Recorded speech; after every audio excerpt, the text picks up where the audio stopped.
I'm going to cover sickle cell trait origin and how having the trait gives a heterozygote advantage against malaria and has allowed it to continue to persist. So worldwide, sickle cell has been seen in many locations, and it has been believed that maybe it arose multiple times, this mutation. And this mutation specifically is the HBS mutation at RS334, and that is on chromosome 11. And in this position is the HBB gene, which encodes for the beta chains of hemoglobin within a red blood cell. And whenever there is one mutation, it gives an advantage against malaria, but when you inherit two mutations, it causes the aggregation of the hemoglobin in sickle cells, which gives way to the disease. So what's interesting about this study that we're looking at is that this genome-wide sequencing, so taking a lot of DNA from many people where this sickle cell anemia originated and analyzing it, they can see similarities and they can root back to one point in time where this mutation occurred, and that occurred roughly 7,300 years ago, or 260 generations. And this coincides with a wet period where it is more common for mosquitoes to be present and malaria transmission. So it would have a large impact on the selection of that gene either being carried forward or not. So the scholarly article that I first showed was also covered by the New York Times, as you can see here, and it gives a really good explanation for any readers, and it explains it pretty well from how it was in that time period. But on the right here is what I want to show that I drew up. This circle represents the mother, and the square represents the father, so female and male. And whenever they're joined together, then it shows that they had a relationship, and coming from this is their offspring. So typically this does not happen. This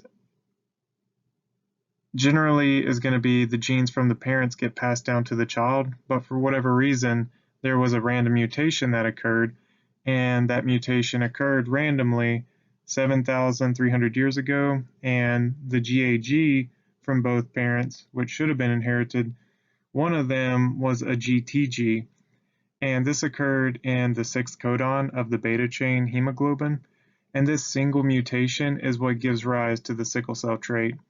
And as we'll get into, if you inherit two of these, then you have the disease. But having one during this period where it was very wet and malaria was killing a lot of people, this was a huge advantage because it couldn't identify what was going on in the blood cells and help people survive this time period. So mutations can vary pretty greatly. They can be pleiotropy, which is one gene controls multiple traits. That's the case with sickle cell anemia. And then also it could be polygenetic, which means multiple genes influence something. So this could be like height, where it's not just one gene is causing the phenomenon.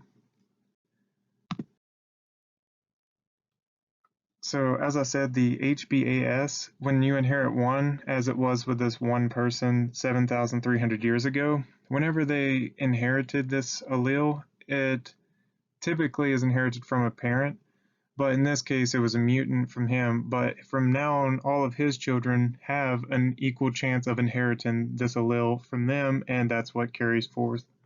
So when you inherit one, the biggest advantage is this resistance to malaria. Now, the vascular damage and also the diseased red blood cells that sickle, this can occur, but it's in very extreme conditions. So if climbing a mountain, dehydrated, and extremely exhausted, these kind of things can make the sickle cell anemia sign shown in typical circumstances. Otherwise, you have to inherit the HBSS. You have to get two mutated alleles from both parents, and this has to happen on both of the chromosome 11s. And then you will give rise to the sickle cell that we know about that will go into the blood vessels and block them. And you also have resistance to malaria, but it really doesn't help if sickle cell disease is what's killing you from the inside. So this mutation occurs on the beta globin chains. This aggregation happens at this region. And as you can see, the DNA sequence has GAG, which is the normal wild type, and it could be mutated in another position. And you can see over here by reading it, the GAG falls here with glutamic acid. And if you did have the mutation at the very end, you would still make glutamic acid. So that's one of the benefits of how evolutions evolve to create these fail-safes that can still produce a similar one even if there is a mutation. And if that occurred, it would be synonymous and you would have no issues. You would still produce the same amino acid. But the problem is where this mutation occurred in the middle, it dramatically changed it from a glutamic acid, which is polar, all the way to a valine over here with the GTG, and that causes problems because valine is nonpolar and has totally different properties. So whenever you inherit one of these, there's something strange going on with a hemoglobin that's not normal, so it'd be a mutant. So the inheritance patterns of these mutant HBS alleles are typically shown in a pedigree fashion. So as we showed, the white ones are going to be the wild type normal, whereas the pink would be a carrier or someone who has one mutated allele and one regular wild type allele. So these will have a resistance to malaria, a heterozygous advantage, whereas people who inherit two alleles, HBSS, will have sickle cell anemia and they will have the most severe form of sickle cell disease. And there are also other subclasses with this. There's HBSC, so it would be the same mutation in the same area, the 6 codon, but it's going to produce another amino acid because another nucleotide is substituted. But regardless, the HBS is always present, and then there will be a variation of another mutation that can occur to cause the problem. And as you can see over here, the HBAA has no resistance to malaria. This is wild type like most people have in the world. The AS has a resistance to malaria, which is an advantage, and the HBSS has a disadvantage because it causes sickle cell anemia, and this person will pass away more likely faster than the rest. So the sickle cell trait, HBAS, became a heterozygous advantage.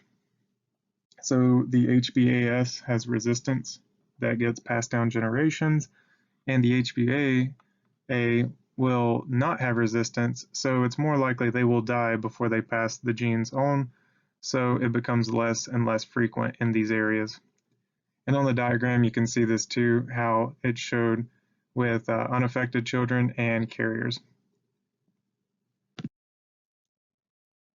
So this is supported by a lot of research where the frequency of the S alleles occurs most frequently where incidence of malaria is also prevalent, and there is a clear correlation between these two.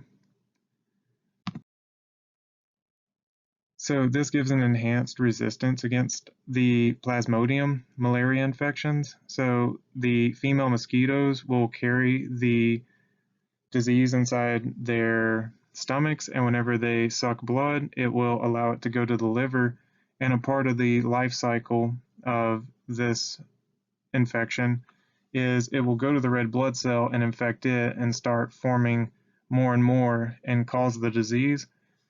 But whenever there's this mutation, it becomes more unfamiliar. So something about it, which I don't believe is still fully understood, causes the Plasmodium to not be able to operate or reproduce in the same way. So people have less severe malaria reactions. And then over here, we can see the fixed beneficial alleles. So you could say like being stronger would be a beneficial allele, and it would just continue more and more. But what sickle cell trait has is an overdominance pattern, which is shown in this diagram here, where it's not best to be the AA allele, which is going to be the common one, which could get malaria and die during this time period, or there could be a advantage here as shown in the middle, where if you have one regular allele and one mutated and you have an advantage to malaria, then this will stabilize both alleles, because if you continue to have both alleles of the sickle cell disease, then you're going to have issues and die of sickle cell anemia, which would kill you, and this would have the lowest rate. And this is where we get into problems with the homozygous sickle cell, and it gives rise to sickle cell disease. And now we can see where it changes from an autosomal recessive inheritance where you have two carrier parents with mutated genes, and their kids have a 25% chance of being unaffected, a 50% chance of still carrying a single trait, but now there's a 25% chance that the affected child will have sickle cell disease and have to suffer from the disease.